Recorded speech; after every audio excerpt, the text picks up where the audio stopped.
Robert Esuka Endeley lembene meno meromeleli mulanji ya makongo na nyange oka kia silo makongo roya malia mulambu wa Sami Mbumbe c'est le délégué iya matandolo mbua nyanganda oko chief motia enjila ya bako lembene chief ngaje bolwa okele I am Chief Dr. Robert Esuka Mbella Endeley, Paramount Chief of Boya. I inherited the throne from my late father, Chief Samuel Mukadi of Endeley, who died in 2015. I am the 7th monarch in Boya. Our history goes all the way to the 1800s, right away from Naliomo down to Kuva Likenye, to Endela Likenye, to Matiado of Endeley, to Gevashus Mbella, all the way in the 1800s.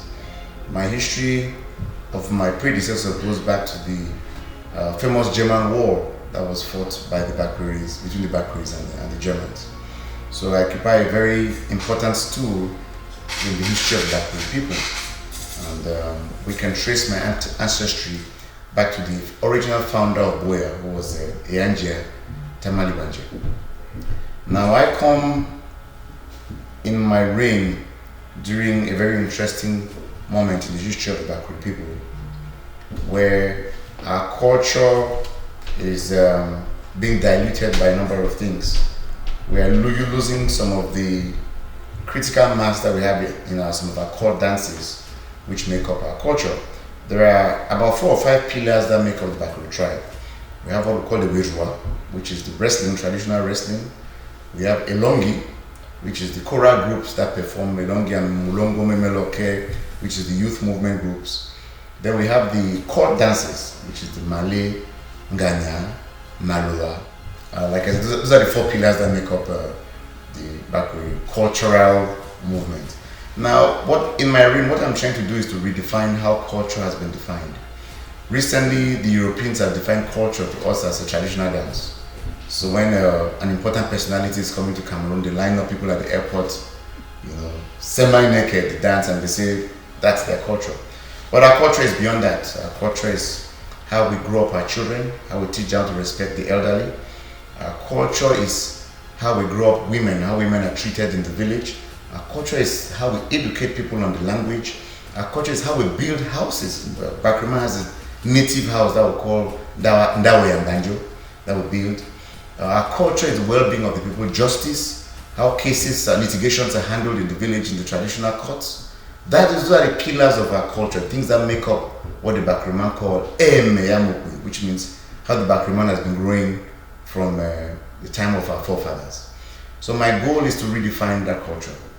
And one of the ways I think will be proper to bring that culture back is one of my projects that I've launched, which is called the Fako Multi-Purpose Cultural Center.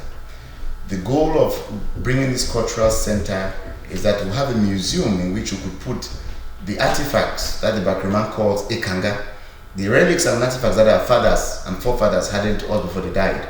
We could display those there so we could use it in educating our younger children. That Chief Mere, who died in Bova too, in the month of June, this was the crown that he wore before he died.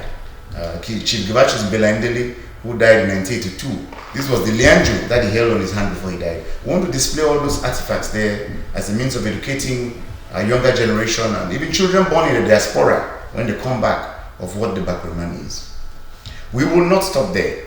One of the other things I want to bring back is what we call Mbando. Mbando is an annual cultural festival that all Bakweri children, independent of where you are in the world, you will come to Cameroon for this cultural festival. This is a accumulation of everything the Bakweri has ever done. It's a 1-week ceremony that we perform at the foot of the mountain. And you will have ritual ceremonies that the chiefs of Fako, that section the chiefs will own. Because there are certain rituals that involve invoking the gods of the mountain like Ibadamote, that only the chiefs can do. The chiefs will own that. Then the civilian, the regular Bakweri children, sons and daughters of the Mokwe tribe, they will perform cultural dances, presentations, innovations of the Bakweri language, because our language is evolving. Our language, as we go further, when we originally creating language, we didn't have a word for television because television had not been invented. So there are people working on the language itself, that on that Mbando will be an event for them to come forward and tell us some of the new words that they've added to the Bakweri dictionary, because they're actually working on a linguistic dictionary right now. As concerns some development projects that I've done, since I was designated as a paramount chief in 2018 by the SD of Faku, we've actually started a number of projects, some of which have come to fruition. Our biggest problem in Faku, Boya in particular, is water. Water is I cannot describe to you the shortage of water that we have. In fact, in Boya, when we get up in the morning, you have to pray just to even get water to brush your teeth in the morning. That's how bad it is. But we've decided that we are sitting on the largest water aquifer in the whole of West Africa, probably, in Faku division. So there are sources of water, natural sources of water that we have that we don't need, depend on the government to give us that water from the mountain. Luckily, when I was doing my research many years ago as a student of University of Boya, I did my research in hydrogeochemistry, or a master's degree at the time. And I walked my way through the Mount Cameroon, which of course is the highest mountain in West Africa that we call Mount Baku. And I realized there were at least 32 springs or sources of water that had been there for generations. So one of the things we are doing is to harness this water from these springs. We are building catchment tanks. We built a 10,000 liter tank up in the mountain in a place called Yandamele that has been serving the community for about the past 10 years. Right now we are building the largest water tank in the whole of Faku division. It's the 50,000 liter tank that we are building in Boya that will serve at least 20 villages. We have partnered with an NGO from Netherlands. They are providing the funding, we are providing the manual labor, the technical labor, and the technical know-how to do this project. And we'll supply water to Mukunda, Wondongo, Aringi, Bova, Bonakanda, Ewonda, right down to Bokova, all the villages along the belt of the mountain. Our goal is when we get to Bokova, we'll do another 50,000 liter tank that will go all the way to Esuka, Bile, Unjia, Muya, and all those other areas. Because the point we've located in Vasingo where we're building this tank was a GPS location point, and we found out with the GPS that if we put this original tank here, we are probably able to supply the entire Faku division with water. That's why we came all the way down in a specific location where we are digging that tank.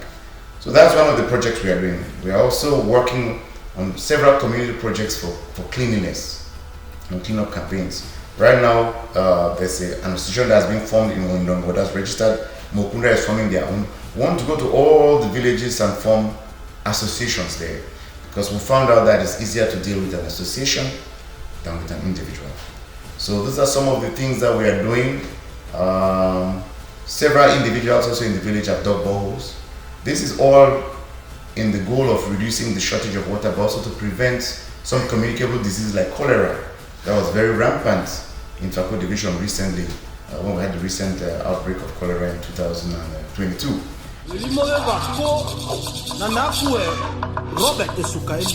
Come towards the north a little bit, you meet Esuka, Bile, you meet a number of villages, Neya,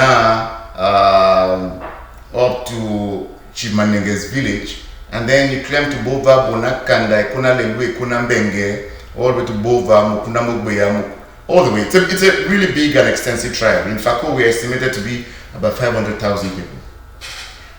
Our goal is to bring all these tribes and groups under one umbrella. The multipurpose center that we are building in Boya is not a Boya multipurpose center. It's a Faku multicultural center that we are building.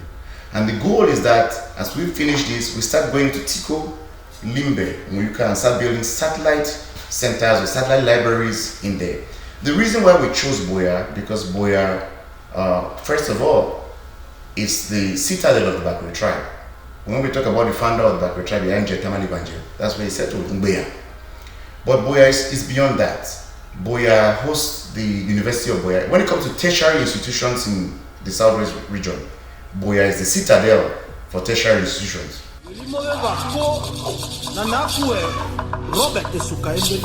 those are some of the good works we are doing. I'm here now in the US to try to sell the vision of what we are trying to do in FACO to our brothers and sisters in the diaspora. We have estimated that there are probably 10,000 Bakweri people in the diaspora. If each of them contributes $1,000 a year, let's assume that 4,000 of those 10,000 disappoint us, they don't give us $1,000 a year, $100 a month, and 6,000 give us, that's 3 billion francs CFA. We'll be able to construct a sprawling multipurpose center in no time. That the diaspora, when they come visiting, they can take their children there and hit their hands on their chest that we did this. If we are going to start the process of brain gain, where people in the diaspora are coming back to Africa to transfer their knowledge that they've gained in the diaspora back home, then we want to first of all build an environment for them so that when they come there, they won't feel as if there's too much of a dramatic change in culture. They'll find the same kind of library, the same kind of museum, the same kind of play spaces for their children. We even plan to build space there so that when doctors come from abroad to volunteer for surgery, they can have space where they can perform surgery for free for 1 full week before they go. Because I've had a lot of doctors from England, from the UK, who have come to me and said, just give us space. We'll bring our equipment and our talent, we'll consult here, everybody in there for 1 week. The ones we can perform surgery, we can do that for them within a week before we will return. If we start that, America, just in Minnesota here, there are 12,000 doctors. I can tell you that in the largest division in Southwest region, which is Indian division, they have 1 doctor for 30,000 people. Far less than what the UN actually recommends. So we have a shortage of medical staff. But through this kind of liaison, we provide space for them and attract them. We'll be able to solve a lot of problems. Our greatest problem in FACO was leadership. Because without leadership, nothing happens. Without leadership, people don't even get buried. Without leadership, there's no electricity in the house. FACO people now have good leadership. So I know good things are bound to happen.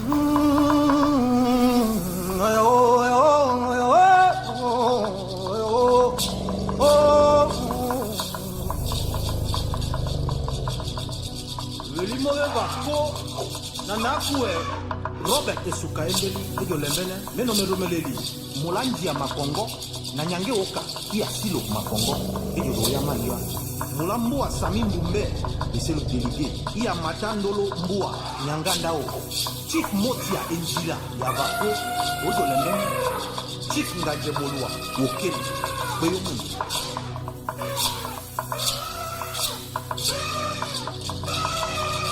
His Royal Highness Chief Mulwa Mwebuba Smith Becker, Alaska. The Duke of Onyalionga, Dr. Philip Mokokoli Singh.